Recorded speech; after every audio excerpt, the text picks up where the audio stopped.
Hello friends, welcome to my channel.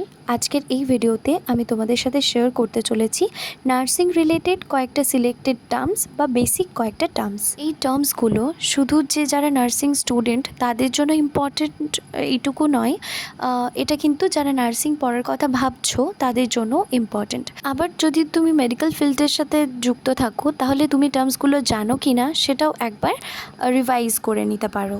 তো বলে রাখি, ফার্স্ট অফ অল এই বুকটা কিন্তু জাভেদ আনসারির একটা মেডিকেল সার্জিক্যাল নার্সিংয়ের ওপর বুক, এবং এই বুকের এটা কিন্তু খুবই ইনিশিয়ালি কয়েকটা টার্মস যেটা জানাটা খুবই প্রয়োজনীয়, এবং এটা সেকেন্ড ইয়ারের একটা বুক জিএনএম নার্সিংয়ের। তো চলো এবার দেখে নিই প্রত্যেকটা টার্মস। আমি সবগুলোকে কিন্তু বেঙ্গলিতে এক্সপ্লেন করে দেব। তো এটা জানিয়ে রাখি তোমাদের, তোমরা যদি নার্সিং পড়ার কথা ভাবো তাহলে কিন্তু তোমরা তোমাদের ইংলিশটাকে স্ট্রং করো, কারণ নার্সিংয়ে কিন্তু ইংলিশই একটা মিডিয়াম, যে মিডিয়ামে তোমাকে কোশ্চেন অ্যান্সার লিখতে বা পড়তে হবে। অ্যান্ড তুমি বেঙ্গলিতে করতে পারো, বাট ইংলিশটা মোর প্রেফারেবল। তো এরপর যে ফার্স্ট টার্মটা রয়েছে সেটা জেনে নিই। প্রথমেই রয়েছে acute illness. Acute illness is characterized by severe symptoms of relatively short duration. অর্থাৎ অ্যাকিউট ইলনেস বলতে আমরা সেই সমস্ত ইলনেসগুলোকে বুঝি যেগুলো আমাদেরকে সিভিয়ার কিছু সিমটমস ফিল করায়। সিমটমস কিন্তু শুধুমাত্র পেশেন্ট ফিল করে, যেটা পেশেন্ট ফিল করে সেটাকে সিমটমস বলা হয়। তো পেশেন্ট খুবই সিভিয়ার সিমটমস ফিল করবে, মানে যদি ভমিটিং হয় তাহলে সেটা সিভিয়ার লেভেলের হবে, বা যদি ফিভার হয় তাহলেও কিন্তু সেটা সিভিয়ার লেভেলের হবে পেশেন্টের। আর কি হবে না, খুবই শর্ট ডিউরেশনের জন্য থাকবে পেশেন্টের। সিভিয়ার কিছু সিমটমস থাকবে, খুব শর্ট ডিউরেশনের জন্য থাকবে, তাকেই আমরা বলবো অ্যাকিউট ইলনেস।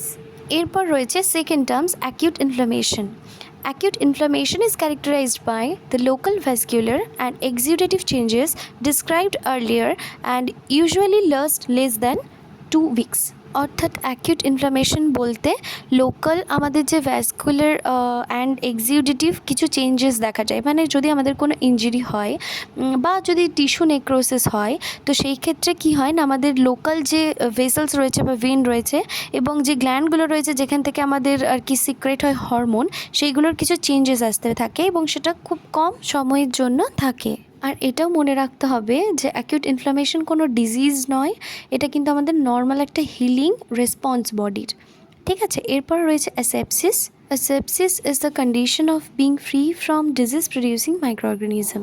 তো এটার মানে হলো যে সমস্ত আণুবীক্ষণিক জীব আমাদের শরীরে রোগ সৃষ্টি করে, সেই সমস্ত আণুবীক্ষণিক জীব থেকে দূরে থাকা আর যে অবস্থাটাকে সেটাকে আমরা অ্যাসেপসিস বলি। Next disease.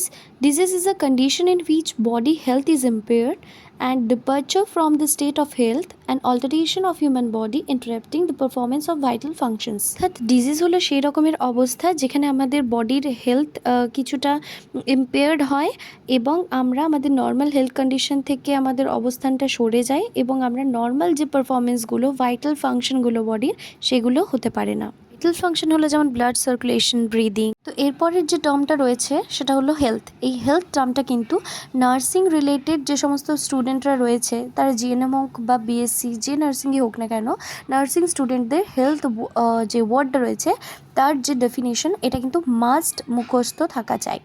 এবং যারা হেলথ রিলেটেড যে কোনো প্রফেশনালের ক্ষেত্রে কিন্তু হেলথ টার্মটা খুবই ইম্পর্টেন্ট। Health is